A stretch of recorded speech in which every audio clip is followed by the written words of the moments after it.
زموږ مسلمانان ورونه خاص کار پښتانه دا د میلو او د پکنیک بیخي ډېر زیات شوق لري خاص کر داسې د اختر چټي او رخصتي چې دې ته برابر سي بس د دې کوشش د روژې څه دوی پلانونه جوړ کړي چې پلانکي ځای ته به ځو پلانکي ځای ته به ځو پلانکي ځای ته به ځو د اختر د ورځې څخه دا قریبان ته چابک چابک ورس بیا نو د دوی تلوار چې کله روان سو ګورئ دا مسله زده کړئ اسلام د پکنیک مخالفت نه دی کړی اسلام د میلې مخالفت نه دی کړی لیکن ستا د نیت په وجه باندې هغه میله هغه پکنیک ته پخپله ځان ته حراموي او نجایز کوي دا واورئ کله چې میلې ته ځي یا پکنیک ته ځي ښه اراده وکړه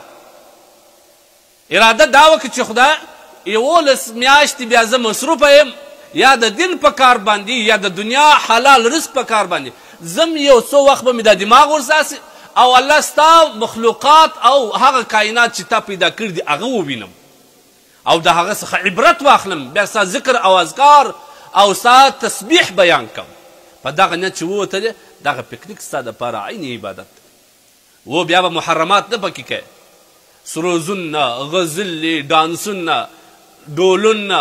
جګ جګ غورځېدل تمسخر په چا باندې خلکو مسلمانانو ته تکلیف رسول پر کوم علاقت چې چیغې و نارې دا شی به بیا نه بیا دا پکنیک ستا دپاره څه لیکن د دې څخه علاوه کم کسان چې دا اوس پکنیکونه کوي دا د شریعت او د اسلام نه ډېر مخالف دی ګورئ دا زما خبر دي ځوانان ښه په ارام غوږ واورئ ما درته وویل اسلام د پکنیک مخالف نه دی اسلام د میلې مخالف نه دی اسلام ستا د هغه نیت چې تا د غلطو شان نیت کړی د دې مخالف دی او د دغه نیت په وجه ستا دغه پکنیک چې کوم دی هغه بیا حرام ګرځي موږ چې روان یا روانیږو 2-3 ورځې دمخه د پکنیک ټول اسباب برابر کړي دا مټران ته غټ غټ ډیکونه ولګوي العیاذ بالله یو ور خپله ګناه کوي بیا نور مسلمانانو ته به دې فخر هم کوي ګورئ نبی علیه السلام وایي کل امتي معافه زما ټول امت الله معافوي الا المجاهرون هغه کسان چې هغه په ګناه فخر کوي په ګناه باندې ځان ښکاره کوي الله دا نه معافوي مبارکه روژه در باندې تېره سول دا اختر د عیدګاه لمونځ دې وکړي الله معاف کړې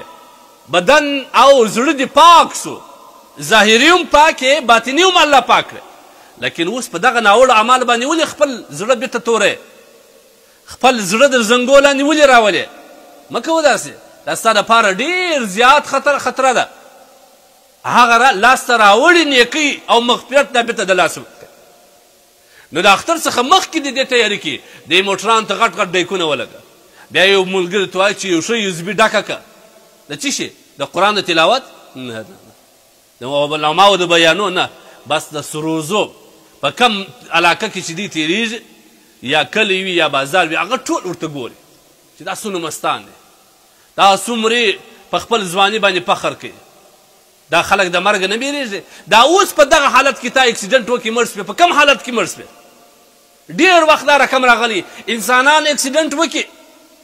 دوی مړه پراته په موټر کې هغه سروز هغه رقم په زوره لګېږي دا واورئ نبی علیه السلام وایي هر کس چې په کم حالت کې مړ سو په هغه حالت کې به د الله حضور ته راځي ته په کم حالت کې د خدای حضور ته ولاړې ته خو د جنازه کې سپور وې دا خو یو اسباب دی دا خو ستا د لاس لاندې نه دی چې دا مازه یو ټیر بټ سو دا مازه چې یو رقم شټرنګ دی لږ درڅه کاټ سو لاړې کلکلتې واوښتې بیا چې ته ځان بچاوې یا دا نور ملګري بچاوې دا ډېره لرې خبره تاسو نه دي دا بس کسان دا زیارت ته پکنیک ته ځي لاندې موټر شوی سوي ټول د خاورو سره خاورې هغه ښایسته ځواني د خاوره او په کوم حالت کې الله تعالی ما درته ویل اسلام د پکنیک مخالف نه دی ستا د دغه کړنو مخالف دی ته چې پکنیک ته ځې ښه نیت وکړه ښه ملګري برابر کړه بیا چې روان سوې بیا داسې خدای نه خسته ناوړه اعمال غیبتونه بهتانونه بیا په دې کې یو غریب کس د دې دپاره راپورته کړي وي چې زه ستاسو پیسې نه اخلم خالي د دې لپاره چې طبیعت پر دې باندې سم کړي دا یو غریب دی الله سبحانه وتعالی بنده خو دې ستا رقم بنده دی الله تا در دې 10 وارې به ته راکولی شي دوی خو پر پښو روان دی د غربت څخه لیکن دا الله سبحانه وتعالی پر دې قادر ذات دی چې الله تا غریب هم کړي او په لاس او پښو دې شل کړي پر څلورو باندې بیا راغلی ولې کوي داسې یو غریب د ځان سره بوځي بیا هغه ټول دا د پکنیک ملګري پر هغه باندې ګپې کوي خوارکن څه نه ورته وایي ولې ده خو پیسې نه دي ورکړي ده خو ونډه نه ده ورکړې ولا یسخر قرآن کې الله سبحانه وتعالی یو پر بل ته مسخر مه سره کوئ دا حرام دی دا حرام دی یو ملګری پسخند او رشخند ګپ ته اچولي غریب لاندې ګوري دا ګرده پر خاندي ها ها ها د خندا شنه شنه پکې الله قادر ذات ګوره په دغه مجلس کې به الله دی فیصله وکړي دغه کس څخه به الله مالداره جوړ کړي بیا به تی د دې غلامان بس دا د الله یو بنده دی درسره راوایخه غریب دی مسکین دی په خپل اوږه کې درسره واخه تا ته الله توان درکړی دی ویې ګرځو پکنیک ورکه د اسلام مطابق ورکه ولې مسخرې پر کوې ولې خدمت به کوې ولې سپک استعماله که مټر ټیر پنچر سم به دی ورته ناست که دیګ پخوی هم به دی ورته ناست که بوټي راټولول هم به دی ورته ناست هر کار بس په ده باندې کېږي داسې نه دي په کار الله سبحانه وتعالی ته هر انسان دا د الله بنده دی الله سبحانه وتعالی ته ډېر قدر لري باید موږ هم قدر وکړو لهذا دا پکنیک باندې چې کله موږ ځو باید موږ د خپل ځان اصلاح لازمي وکړو بیا چې کومو ښارو ته موږ ولاړو یا کم هغه د پکنیک غټ غټ ځایو ته چې ولاړو هلته بیا موږ بدنظري دې نامحرمې ښځې ته وګوره دې نامحرمې موږ پر هېچا بد غلط ګماني نه کوو خو د انسان نه کېږي